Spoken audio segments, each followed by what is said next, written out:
আসসালামু আলাইকুম রহমতুল্লাহ। প্রিয় দর্শক, রাজাকারদের হাতে দেশ দিব না, এই যে বিএনপির বর্তমান একজন নেতাকে আমরা দেখতে পাচ্ছি টকশো থেকে শুরু করে মিডিয়া বিভিন্ন জায়গা, এই বাচাল লোকটি ফজলুর রহমান।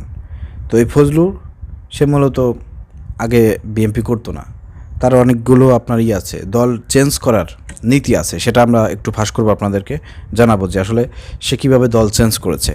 এছাড়া ডক্টর ফয়জুল হক এই ফজলুকে বলেছে তিনি ভারতের গোয়েন্দা সংস্থার লোক হিসেবে কাজ করতেছে বাংলাদেশে, এবং বাংলাদেশকে অস্থিতিশীলতা করার জন্য তার এই চেষ্টা প্রচেষ্টা বিভিন্ন সময় বিভিন্ন উদ্ভট বানোয়ার ভিত্তিহীন কথাবার্তা বলতেছে বিএনপির নাম ভাঙিয়ে। এই জন্য ডক্টর ফয়জুল হক তার বিরুদ্ধে কথা বলেছেন, প্রতিবাদ করেছেন এবং বিএনপিকে বলেছেন যে এই ফজলুলকে বহিষ্কার করার জন্য। প্রিয় দর্শক, ডক্টর ফজলুল হকের বক্তব্য আপনাদেরকে একটু পড়ে শোনাবো। তার আগে আমি আপনাদেরকে একটু ফজলুর রহমানের পরিচয়টা একটু তুলে দেই যে তিনি কীভাবে দল চেঞ্জ করছেন। দেখেন, আপনার স্ক্রিনে দেখতে পাচ্ছেন, এখানে জনাব ফজলুর রহমানের নির্বাচনী ইতিহাস এক টেবিল আকারে দেওয়া হলো।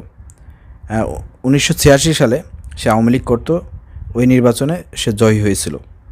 1991 সালে সে আওয়ামী লীগেও ছিল, সে পরাজিত হয়েছে। এরপরে 96তেই স্বতন্ত্র দাঁড়াইতে পরাজিত হয়েছে। এবার 2001 সালে কৃষক শ্রমিক জনতা লীগ সে দলে অংশগ্রহণ করেছে, সেখানেও পরাজিত হয়েছে। 2008 সালে আবার বিএনপিতে যোগ দিয়েছে, সেখানে পরাজিত হয়েছে, এবং 2018 সালে বিএনপিতে যোগ দিয়েছে, সেখানেও পরাজিত হয়েছে। তো সব মিলে মোটামুটি সে হচ্ছে 6টা নির্বাচন করেছে, তার মধ্যে একটিতে জয়লাভ করেছে, তাও সেই 1986 সালে। বর্তমান তার যে অবস্থা, তার কথাবার্তা, তার বচনভঙ্গি, সে যেভাবে উস্কানিদাতা হিসেবে যেভাবে কাজ করতেছে, ছাত্রদেরকে সে রাজাকার বলতেছে, বিভিন্ন ভাষায় বিএনপির আপনার কি বলে ভাবমূর্তি কিন্তু সে নষ্ট করতেছে। তো বিএনপির উচিত তাকে বহিষ্কার করে দেওয়া। এই ধরনের লোকদের কারণে কিন্তু বিএনপি বিতর্কিত হচ্ছে। আর একে নমিনেশন দেওয়া মানে আমি মনে করি যে বিএনপির একটি সিট নষ্ট করা, কারণ এই লোকটাকে আমি মনে করি না তার এলাকার কোনো লোকজন তাকে সাপোর্ট করবে, তাকে ভোট দেবে, কারণ এই লোকটার ভিতরে পাগলামির একটা ভাব আছে। তো পাগলকে কি কেউ ভোট দেয়? মজা করতে পারে, তার পিছনে ছুটতে পারে দেখার জন্য, কিন্তু ভোট দেবে না, ঠিক আছে? তো প্রিয় দর্শক, এখন আপনাদের সামনে ডক্টর ফয়জুল হক এই ফজলুর রহমানকে নিয়ে কিছু গুরুত্বপূর্ণ কথা বলেছেন, সেই কথাগুলো আমরা শুনে আসি। বিএনপির ফজলুর রহমান বলে এই দেশ স্বাধীন করেছে এবং স্বাধীন করে আপনাদেরকে মাফ করে দিয়েছেন বলেই আপনারা বেঁচে আছেন। কত বড় দুঃসাহস, কত বড় ধৃষ্টতা!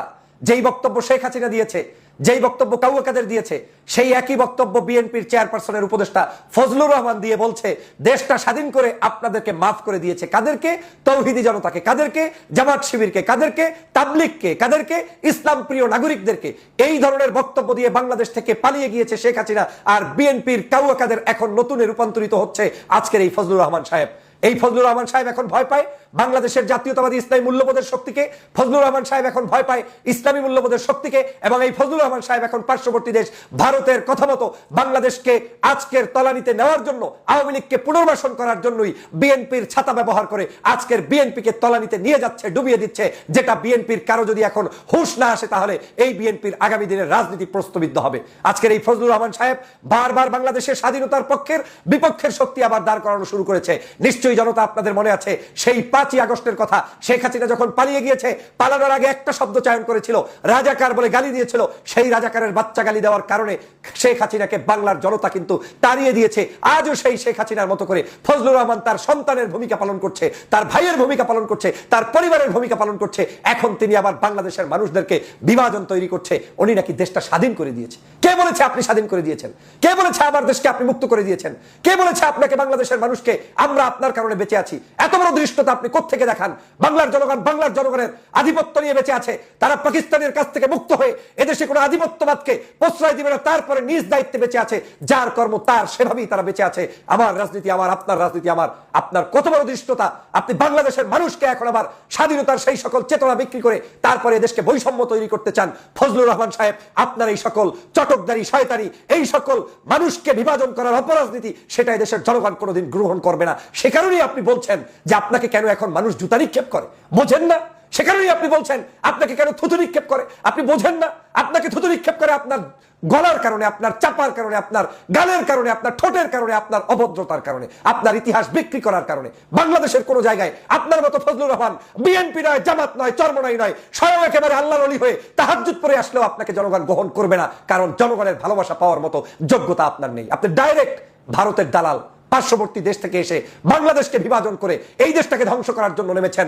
আবারও 53 বছর পরে দেশের স্বাধীনতার পক্ষের বিপক্ষের শক্তি সাজাচ্ছেন। এটা আমার দলের জন্য কোনোদিন কল্যাণ হবে না। অতএব ফজলুর রহমান সাহেব সাবধান হয়ে যান।